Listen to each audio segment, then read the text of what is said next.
Hello friends, this is Ajay Bhola and you are watching ours campus. Friends, आज हम CDP की class में practice set number 8 करेंगे। Let's start. शिक्षक के दायित्व निर्भर करते हैं वेतन पर, समाज पर, ज्ञान पर या परिवार पर। सही उत्तर है समाज पर। विद्यार्थियों का शैक्षणिक विकास सर्वाधिक निर्भर करता है शिक्षक के उत्तरदायित्व पर, सरकार के नीति निर्धारण पर, सामाजिक व्यवस्था पर, सांस्कृतिक क्रियाओं के संचालन पर। सही उत्तर है शिक्षक के उत्तरदायित्व पर। अध्यापन की सर्वाधिक महत्वपूर्ण तकनीक होती है। जो अध्यापक कहता है विद्यार्थियों में उसकी समझ पैदा करना, अपने विषय में निर्धारित पाठ्यक्रम को पूरा करना, पढ़ाते समय विद्यार्थियों को आराम की स्थिति में रखना या कक्षाएं नियमित रूप से लेना। सही उत्तर है जो अध्यापक कहता है विद्यार्थियों में उसकी समझ पैदा करना। क्रियात्मक अनुसंधान वह अनुसंधान है जो अध्यापकों, निरीक्षकों तथा प्रशासकों द्वारा अपने निर्णय तथा कार्य की गुणवत्ता को बेहतर बनाने में प्रयुक्त होता है। यह परिभाषा किसने दी है? एस.एम. कॉरी ने, कार्टर वी गुड ने, जॉन बेस्ट या एफ. गिलबर्ट ने? सही उत्तर है कार्टर वी गुड ने। क्रियात्मक अनुसंधान मौलिक अनुसंधान से भिन्न है क्योंकि यह अध्यापकों को शैक्षिक प्रबंधनों एवं प्रशासकों द्वारा किया जाता है, शोधकर्ता द्वारा किया जाता है जिनका विद्यालय से कोई संबंध नहीं होता। यह प्रमाणीकृत उपकरणों पर आधारित होता है, यह न्याय दर्श पर आधारित होता है। राइट आंसर है अध्यापकों, शैक्षिक प्रबंधनों एवं प्रशासकों द्वारा किया जाता है।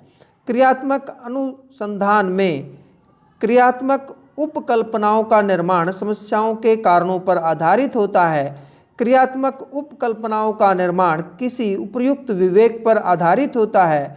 क्रियात्मक उपकल्पनाओं का निर्माण इस प्रकार किया जाता है ताकि उनका सांख्यिकीय सत्यापन किया जा सके, या क्रियात्मक उपकल्पनाओं का निर्माण नहीं किया जाता। सही उत्तर है क्रियात्मक उपकल्पनाओं का निर्माण इस प्रकार किया जाता है ताकि उनका सांख्यिकीय सत्यापन किया जा सके। क्रियात्मक उपकल्पनाओं का निर्माण नहीं किया जाता। निम्न में से कौन सा शोध का चरण शोध को क्रियात्मक अनुसंधान बनाता है? उपकल्पनाओं का निर्माण, सामान्यकरण, प्रोग्राम का क्रियान्वयन एवं अंतिम मूल्यांकन, शोध का आकल्प का अपरिवर्तन या कठोर होना। सही उत्तर है प्रोग्राम का क्रियान्वयन एवं अंतिम मूल्यांकन। निम्न में से कौन सी समस्या क्रियात्मक अनुसंधान के लिए असंगत है? हिंदी के 5वीं कक्षा के विद्यार्थियों के लेख में सुधार करना, 7वीं कक्षा के विद्यार्थियों के व्यवहार पर लिखित प्रशंसा करना एवं मौखिक प्रशंसा के प्रभाव का तुलनात्मक अध्ययन करना, परंपरागत विधि के ऊपर कंप्यूटर सहायतित अनुदेशन का प्रयोग, या भूगोल के अधिगम में एटलस एवं ग्लोब का प्रयोग करना। सही उत्तर है परंपरागत विधि के ऊपर कंप्यूटर सहायतित अनुदेशन का प्रभाव। क्रियात्मक अनुसंधान का उद्देश्य होता है नवीन ज्ञान की खोज, शैक्षिक परिस्थितियों में व्यवहार विज्ञान का विकास, विद्यालय तथा कक्षा की शैक्षिक कार्य प्रणाली में सुधार लाना, या इनमें से सभी। सही उत्तर है विद्यालय तथा कक्षा की शैक्षिक कार्य प्रणाली में सुधार लाना। क्रियात्मक अनुसंधान के संबंध में कौन सा कथन सत्य है? यह अध्यापक एवं शिक्षा व्यवसाय से जुड़े लोगों के द्वारा किया जाता है। यह किसी विशिष्ट समाधान के लिए किया जाता है।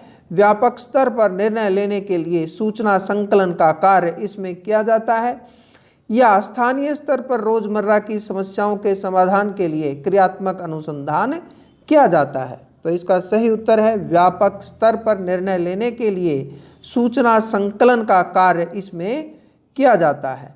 राष्ट्रीय पाठ्यचर्या रूपरेखा 2005 में निम्नलिखित में से किस परीक्षा संबंधी सुधारों का सुझाव किया गया है? कक्षा 10 की परीक्षा ऐच्छिक हो, विद्यालय शिक्षा की विभिन्न अवस्थाओं पर राज्य स्तरीय परीक्षा संचालन प्रतियोगी परीक्षा प्रवेश परीक्षाओं को ऐच्छिक करना या उपयुक्त सभी। तो सही उत्तर है कक्षा 10 की परीक्षा ऐच्छिक हो। पाठ्यक्रम निम्नलिखित में से शिक्षण के कौन से चर में आता है? आश्रित, मध्यस्थ, स्वतंत्र या सभी? सही उत्तर है मध्यस्थ। स्मिथ ने शिक्षण की त्रिध्रुवी प्रक्रिया में कार्यवाहक माना है। अभिभावक को, शिक्षक को, शिक्षार्थी या पाठ्यक्रम को? सही उत्तर है शिक्षक। राष्ट्रीय पाठ्यचर्या की रूपरेखा 2005 के आधारभूत सिद्धांतों में निम्नलिखित में से कौन सा भाग सम्मिलित नहीं है? अच्छी बाह्य परीक्षाओं का आयोजन करना, रटने को महत्व न देना, पुस्तकों से इतर ज्ञान प्राप्त करना, ज्ञान को वास्तविक जीवन से जोड़ना। सही उत्तर है अच्छी बाह्य परीक्षाओं का आयोजन करना। राष्ट्रीय पाठ्यचर्या की रूपरेखा 2005 के अनुसार गणित शिक्षण का मुख्य उद्देश्य है बच्चों को अंकगणित का ज्ञान देना, बच्चों को गणित के प्रति रुचि पैदा करना, बच्चों में तार्किक चिंतन तथा समस्या समाधान योग्यता को विकसित करना या बच्चों का संवेगात्मक विकास करना। सही उत्तर है बच्चों में तार्किक चिंतन तथा समस्या समाधान योग्यता को विकसित करना। राष्ट्रीय पाठ्यचर्या 2005 शांति शिक्षा को बढ़ावा देने के लिए कुछ क्रियाओं की अनुशंसा की गई। पाठ्यक्रम रूपरेखा में निम्नलिखित में से किसे सूचीबद्ध किया गया? महिलाओं के प्रति आदर एवं जिम्मेदारी का दृष्टिकोण विकसित करने के लिए कार्यक्रम आयोजित किए जाएं, नैतिक शिक्षा को पढ़ाया जाए, शांति शिक्षा को एक अलग विषय के रूप में पढ़ाया जाए या शांति शिक्षा को पाठ्यक्रम में सम्मिलित किया जाए। सही उत्तर है महिलाओं के प्रति आदर एवं जिम्मेदारी का दृष्टिकोण विकसित करने के लिए कार्यक्रम आयोजित किए जाएं। राष्ट्रीय पाठ्यचर्या की रूपरेखा 2005 में बातचीत की गई किस पर ज्ञान स्थायी है वह दिया जाता है, से ज्ञान का विकास होता है और इसकी संरचना होती है। शैक्षिक केंद्र से विषय केंद्र पर, विद्यार्थी केंद्रित से अध्यापक केंद्रित की ओर हो, इनमें से कोई नहीं। तो सही उत्तर है ज्ञान स्थायी है वह दिया जाता है, से ज्ञान का विकास होता है और इसकी संरचना होती है। राष्ट्रीय पाठ्यचर्या की रूपरेखा 2005 में बहुभाषी को एक संसाधन के रूप में समर्थन किया गया है क्योंकि यह एक तरीका है जिसमें प्रत्येक बालक सुरक्षित महसूस करें। भाषागत पाठ्यक्रम के कारण कोई भी बालक पीछे न छूट जाए। यह बालकों को अपने विश्वास के लिए प्रोत्साहन देगा या इनमें सभी? तो सही उत्तर है ये सभी। राष्ट्रीय पाठ्यचर्या रूपरेखा 2005 के अंतर्गत परीक्षा सुधारों में निम्नलिखित में से किस सुधार को सुझाया गया है? खुली पुस्तक परीक्षा, सतत निरंतर एवं व्यापक मूल्यांकन, सामूहिक कार्य मूल्यांकन या ये सभी? सही उत्तर है इनमें से सभी। राष्ट्रीय पाठ्यचर्या रूपरेखा 2005 में गुणवत्ता आयाम शीर्षक के अंतर्गत अधिक महत्व दिया गया। बालकों के लिए संरचित अनुभव एवं पाठ्यक्रम सुधार को, शिक्षित एवं अभिप्रेरित शिक्षकों को बालकों के लिए ज्ञान संदर्भ में संरचित अनुभवों को या भौतिक संसाधनों को? सही उत्तर है बालकों के लिए संरचित अनुभव एवं पाठ्यक्रम सुधार हो। आगमन विधि में छात्र अग्रसर होता है कहाँ? विशिष्ट से सामान्य की ओर, सामान्य से सामान्य की ओर, सामान्य से विशिष्ट की ओर या विशिष्ट से विशिष्ट की ओर? तो सही उत्तर है विशिष्ट से सामान्य की ओर। पाठ्यक्रम में पाठ योजना का अंग नहीं होता। सामान्य उद्देश्य, सहायक सामग्री, विशिष्ट उद्देश्य या जांच कार्य? सही उत्तर है जांच कार्य। हर्बर्ट की पंचपदीय प्रणाली में परिगणित पद नहीं है। प्रस्तावना, उद्देश्य, प्रस्तुतिकरण या मूल्यांकन? सही उत्तर है मूल्यांकन। दलीय शिक्षण पद्धति का प्रारंभ हुआ ब्रिटेन में, जर्मनी में, अमेरिका या भारत में? सही उत्तर है अमेरिका। सूक्ष्म शिक्षण का समय होता है 10.20 मिनट, 5.10 मिनट, 25 मिनट या 12 मिनट? तो सही उत्तर है 5.10 मिनट। भारत के संविधान की क्या विशेषताएं हैं, यह प्रश्न है। ज्ञानपरक, अनुप्रयोगपरक, बोधपरक या विश्लेषणात्मक। तो सही उत्तर है ज्ञानपरक। विज्ञान शिक्षण की यह विधि जिसमें विद्यार्थी को एक खोज के रूप में कार्य करने का अवसर दिया जाता है कहलाती है प्रयोगशाला विधि, समस्या समाधान विधि, ह्यूरिस्टिक विधि या प्रयोजन विधि। सही उत्तर है ह्यूरिस्टिक विधि। जब एक छात्र गणित की समस्या को स्वयं हल कर लेता है तो शिक्षण के किस उद्देश्य की पूर्ति कर रहा होता है? अभिवृत्ति की, ज्ञानोपयोग की, रुचि या ज्ञान की? सही उत्तर है ज्ञान। विद्यार्थी विज्ञान में चित्र बनाना सीखते हैं या नहीं, इसका पता लगाने के लिए बनाए गए निम्नलिखित उद्देश्य से संबंधित होंगे। ज्ञान, अवबोध, ज्ञानोप्रयोग या कौशल? सही उत्तर है कौशल। निम्नलिखित में से कौन सा कथन शिक्षण के बारे में असत्य है? शिक्षण में सुधार किया जा सकता है, शिक्षण औपचारिक एवं अनौपचारिक होता है, शिक्षण विज्ञान के साथ कला भी है, शिक्षण अनुदेशन है। सही उत्तर है शिक्षण अनुदेशन है। शिक्षा में कार्यरत संस्थाओं का सबसे अधिक उपयोग होता है सामान्य शिक्षा में, व्यावसायिक शिक्षा में, गृह निर्माण में या पाठ्य वस्तु विशेषता में? तो सही उत्तर है पाठ्य वस्तु विशेषज्ञता में। अर्जित ज्ञान को स्थायी बनाने हेतु जिस शिक्षण सिद्धांत का उपयोग किया जाना है आवश्यक है वह है आवृत्ति का सिद्धांत, लोकतांत्रिक व्यवहार का सिद्धांत, नियोजन का सिद्धांत या निश्चित उद्देश्यों का सिद्धांत? तो सही उत्तर है आवृत्ति का सिद्धांत। किंडरगार्टन पद्धति का संस्थापक कौन था? फ्रीमैन, मारियो मोंटेसरी, स्टीवेंसन या फ्रेडरिक फ्रोबेल? तो सही उत्तर है फ्रेडरिक फ्रोबेल। कार्यसूचक क्रिया परिभाषित करना किस उद्देश्य से संबंधित है? ज्ञान से, प्रयोग से, बोध या विश्लेषण से? सही उत्तर है ज्ञान। निगमन प्रणाली का तात्पर्य है पहले उच्चारण देना, फिर उसका निष्कर्ष जानना, अनेक उदाहरण प्रस्तुत करना, पहले कई नियमों को प्रस्तुत करना, पहले नियम बताना, फिर उसकी व्याख्या करना। सही उत्तर है पहले नियम बताना, फिर उसकी व्याख्या करना। परिवार एक साधन है। अनौपचारिक शिक्षा का, औपचारिक शिक्षा का, दूरस्थ शिक्षा का या गैर औपचारिक शिक्षा का? राइट आंसर है अनौपचारिक शिक्षा का।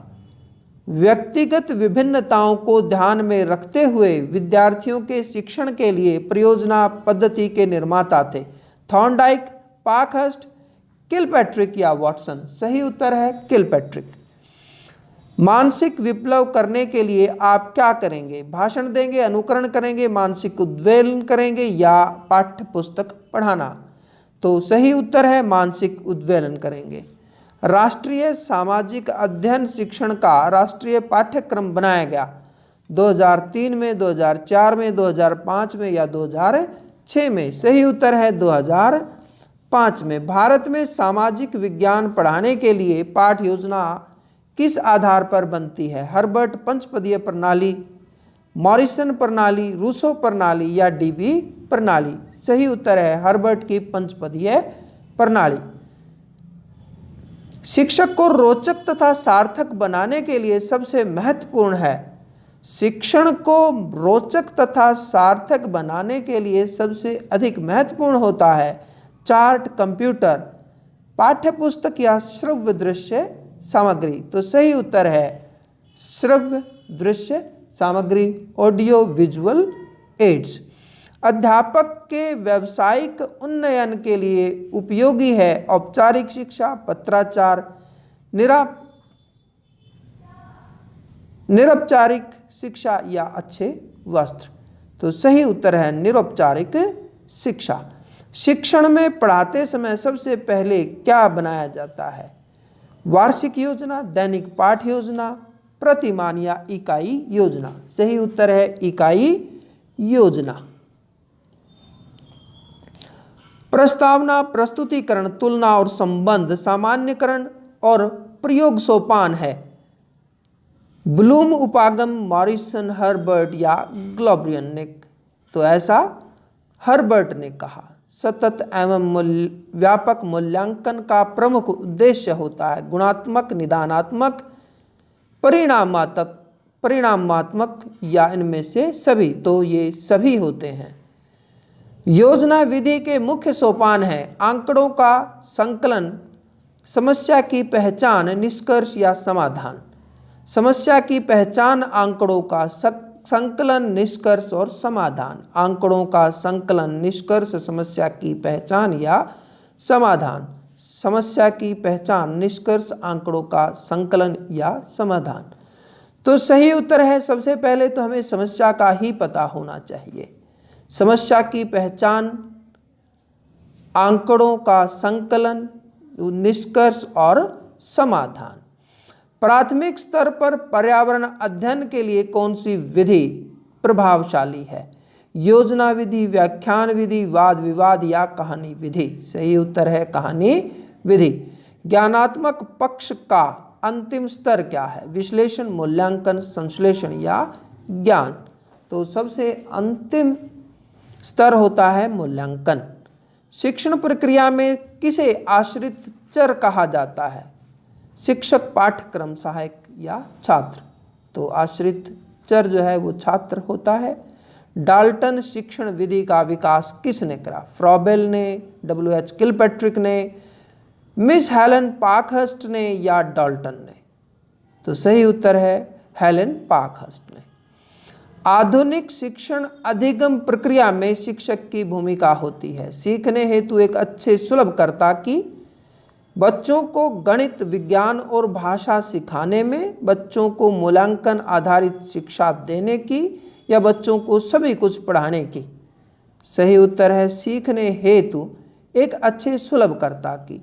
शिक्षा का अति महत्वपूर्ण उद्देश्य होता है आजीविका कमाना, बच्चों का सर्वांगीण विकास करना, पढ़ना एवं लिखना सीखना, बौद्धिक विकास करना। सही उत्तर है बच्चों का सर्वांगीण विकास करना। शिक्षण अधिगम प्रक्रिया को प्रारंभ करने से पहले एक कुशल अध्यापक को क्या करना चाहिए? छात्रों को दंडित करना चाहिए, चुटकुले सुनाना चाहिए, आराम करना चाहिए या अधिगम परिस्थितियां उत्पन्न करनी चाहिए? तो सही उत्तर है अधिगम परिस्थितियां उत्पन्न करनी चाहिए। निम्नलिखित में से आगमन विधि का कौन सा पद नहीं है? विभिन्न उदाहरणों का प्रस्तुतिकरण करना, परिकल्पनाओं का निर्माण करना, अवलोकन करना या सामान्यीकरण करना। राइट आंसर है परिकल्पनाओं का निर्माण करना। NCF 2005 के अनुसार गणित शिक्षण होना चाहिए बाल केंद्रित, शिक्षण केंद्रित, कक्ष केंद्रित, पाठ्य पुस्तक केंद्रित। राइट आंसर है बाल केंद्रित। विभाजन, तुलना, आलोचना आदि क्रियाएं शैक्षिक उद्देश्यों के ज्ञानात्मक पक्ष के कौन से स्तर से संबंधित है? मूल्यांकन, विश्लेषण, संश्लेषण या प्रयोग। सही उत्तर है विश्लेषण। शिक्षा का संविधान संशोधन के द्वारा किस वर्ष में समवर्ती सूची में डाला गया? 1952, 1976, 1986 या 1992? सही उत्तर है 1976। नामांकन बढ़ाने, उनकी उपस्थिति बनाए रखने एवं बच्चों का पोषण स्तर सुधारने हेतु प्राथमिक शिक्षा के लिए राष्ट्रीय पोषण सहयोग कार्यक्रम मध्याह्न भोजन योजना मिड डे मील कब शुरू किया गया? 4 जून 2005 को, 26 जनवरी 2008 को, 2 अक्टूबर 2005 को या 15 अगस्त 1995 को? सही उत्तर है 15 अगस्त 1995 को। संविधान की 88वां संशोधन अधिनियम 2002 के भाग 3 में जिस नई धारा को जोड़कर 6 से 14 वर्ष आयु वर्ग के सभी बच्चों को मुफ्त एवं अनिवार्य शिक्षा को मूलभूत अधिकार बनाने की बातें कही हैं, संविधान की वह धारा कौन सी है? 21A, 21B, 22A, 22B? सही उत्तर है 21A। मई 1998 में किसकी स्थापना की गई? जिला प्राथमिक शिक्षा कार्यक्रम की, राष्ट्रीय अध्यापक परिषद की, राष्ट्रीय साक्षरता मिशन की या राष्ट्रीय बाल भवन की? सही उत्तर है राष्ट्रीय साक्षरता मिशन की। शिक्षा का अधिकार अधिनियम 2009 में एक अध्यापक के लिए न्यूनतम कार्य घंटे प्रति सप्ताह निर्धारित किए गए हैं। 40 घंटे, 45 घंटे, 50 घंटे या 55 घंटे। सही उत्तर है 45 घंटे। शिक्षा का अधिकार अधिनियम 2009 में एक अध्यापक को निम्नलिखित में से दायित्व पूरा करना चाहिए। विद्यालय में नियमित रूप से आना चाहिए, पाठ्यक्रम का संचालन पूरा करना चाहिए, संपूर्ण पाठ्यक्रम को निर्धारित समय पर पूरा करना चाहिए, इनमें से सभी। तो सही उत्तर है कि ये सभी कार्य करने चाहिए। शिक्षा का अधिकार 2009 में निर्दिष्ट किया गया है कि कक्षा 1 से 5 तक यदि प्रवेश दिए गए विद्यार्थियों की संख्या 200 से अधिक है तो विद्यार्थी अध्यापक आवश्यक अनुपात रहेगा 30, 40, 45 या 50। सही उत्तर है 40। शिक्षा का अधिकार भारतीय संविधान में किस मूल अधिकार में शामिल किया गया? संस्कृति एवं शिक्षा संबंधी अधिकार, धार्मिक स्वतंत्रता, स्वतंत्रता या समता का अधिकार। सही उत्तर है स्वतंत्रता का अधिकार। बच्चों के लिए निःशुल्क एवं अनिवार्य शिक्षा का अधिकार अधिनियम 2009 के लिए लागू है। 6 से 14 वर्ष के बच्चों के लिए, 7 से 13, 6 से 12 या 5 से 11। तो सही उत्तर है 6 से 14। भारतीय संविधान के अनुच्छेद 41 व 46, 41 व 46 किसके कल्याण से संबंधित है? आर्थिक रूप से पिछड़े व्यक्तियों के लिए, विकलांग व्यक्तियों के लिए, धार्मिक रूप से पिछड़ों के लिए, क्षेत्रीय रूप से पिछड़े व्यक्तियों के लिए। सही उत्तर है आर्थिक रूप से पिछड़े व्यक्तियों से संबंधित है।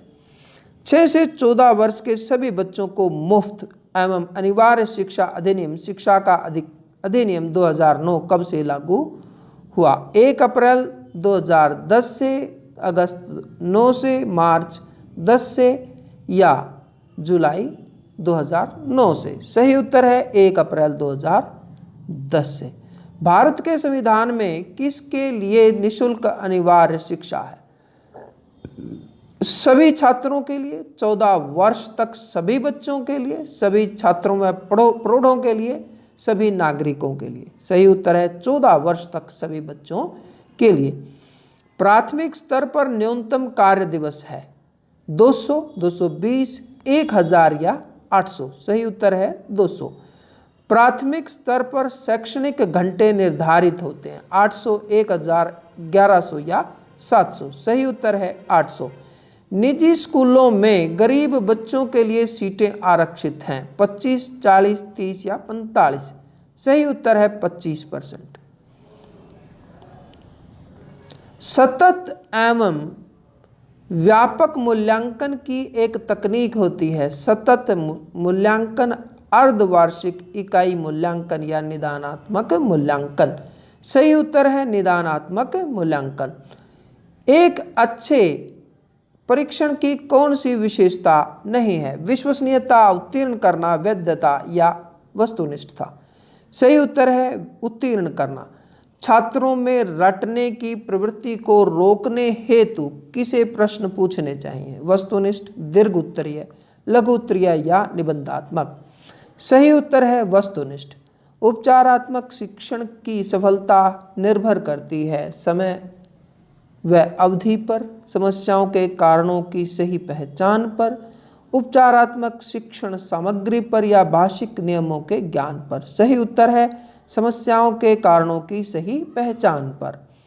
सामाजिक अध्ययन में मूल्यांकन का प्रमुख प्रयोजन होता है कक्षा परीक्षण में सुधार करना, विद्यार्थियों के कार्य निष्पादन को प्रमाणित करना, कक्षा शिक्षण में सुधार व कार्य निष्पादन को प्रमाणित करना, परीक्षा पद्धति व पाठ्यक्रम में सुधार करना। सही उत्तर है कक्षा शिक्षण में सुधार व कार्य निष्पादन को प्रमाणित करना। राष्ट्रीय पाठ्यक्रम रूपरेखा 2005 में सामाजिक अध्ययन में निम्न में से किन मुद्दों को शामिल करने की अनुशंसा की गई? लैंगिक, सभी स्तरों के विद्यार्थियों के लैंगिक एवं स्वास्थ्य संबंधी मुद्दों को, लैंगिक व किशोर दोनों मुद्दों को केवल किशोरों के मुद्दों को। सही उत्तर है सभी स्तरों के विद्यार्थियों के लैंगिक एवं स्वास्थ्य संबंधी मुद्दों को। मूल्यांकन का अर्थ होता है जांचना, परीक्षा करना, परखना या निर्णय करना। सही उत्तर है निर्णय करना। मूल्यांकन का उद्देश्य धीमी गति से सीखने वाले व प्रतिभाशाली बालकों के रूप में लेवल करना। जिन बालकों को उपचारात्मक शिक्षा की आवश्यकता है उनकी पहचान करना, अधिगम की कठिनाइयों व समस्या वाले क्षेत्रों का पता लगाना या उत्पादक जीवन जीने के लिए शिक्षा किस सीमा तैयार की गई है का पुष्टिकरण प्रदान करना। सही उत्तर है अधिगम की कठिनाइयों व समस्या वाले क्षेत्रों का पता लगाना। मूल्यांकन का मुख्य उद्देश्य होना चाहिए विद्यार्थियों की त्रुटियां निकालना, शिक्षार्थियों की उपलब्धि को मापना, यह निर्णय लेना कि क्या विद्यार्थी को अगली कक्षा में प्रोन्नत करा जाए या नहीं, सीखने में होने वाली कमियों का निष्पादन एवं उपचार करना। सही उत्तर है सीखने में होने वाली कमियों का निदान एवं उपचार करना। बच्चों का मूल्यांकन होना चाहिए बोर्ड द्वारा सतत एवं व्यापक मूल्यांकन द्वारा, गृह परीक्षण द्वारा या लिखित एवं मौखिक परीक्षा द्वारा। सही उत्तर है सतत एवं व्यापक मूल्यांकन द्वारा। सतत एवं व्यापक मूल्यांकन में व्यापक मूल्यांकन शब्दावली से तात्पर्य होता है सभी विषयों का मूल्यांकन, यह शैक्षिक क्षेत्र का मूल्यांकन, शैक्षिक क्षेत्र का मूल्यांकन, शैक्षिक एवं सह शैक्षिक क्षेत्र का मूल्यांकन या शैक्षिक क्षेत्र का मूल्यांकन। सही उत्तर है शैक्षिक एवं सह शैक्षिक क्षेत्र का मूल्यांकन करना। एक प्रमाणीकृत परीक्षण में होता है विश्वसनीयता एवं वैधता, निबंधात्मक प्रश्न, मौखिक प्रश्न, प्रयोगात्मक प्रश्न। सही उत्तर है विश्वसनीयता एवं योग्यता। वे प्रश्न जिनके उत्तर हेतु हाँ नहीं में से एक का चयन करना हो उन्हें वर्गीकृत किया जा सकता है। वस्तुनिष्ठ, लघु उत्तरात्मक, अति लघु उत्तरात्मक या वैध प्रकार। सही उत्तर है वस्तुनिष्ठ। वस्तुनिष्ठ प्रश्न की सबसे बड़ी विशेषता होती है वह छोटा होता है, वह जल्दी समझ में आता है, उसका एक ही उत्तर होता है, उसके कई उत्तर होते हैं। सही उत्तर है उसका एक ही उत्तर होता है। योगात्मक मूल्यांकन का उद्देश्य होता है समय विशेष एवं विभिन्न कार्यों पर एक विद्यार्थी ने कितना अच्छा निष्पादन किया है का पता लगाना। अगली इकाई के अनुदेशन से पूर्व प्रगति का पता लगाना, ऐसे विद्यार्थियों का पता लगाना जो अपने साथियों के समकक्ष संप्राप्ति में कठिनाई महसूस कर रहे हैं या अधिगम को सुगम बनाना एवं ग्रेड न प्रदान करना। सही उत्तर है समय विशेष एवं विभिन्न कार्यों पर एक विद्यार्थी ने कितना अच्छा निष्पादन किया है इस बात का पता लगाना।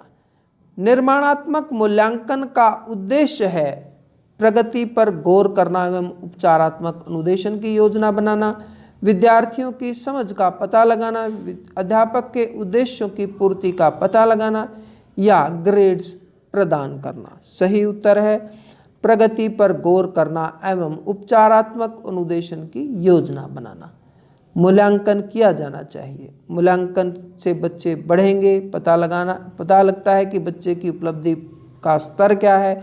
बच्चों के सीखने के स्तर का ज्ञान होता है, शिक्षकों की उपलब्धि का पता लगता है। तो सही आंसर है बच्चों के सीखने के स्तर का पता लगता है।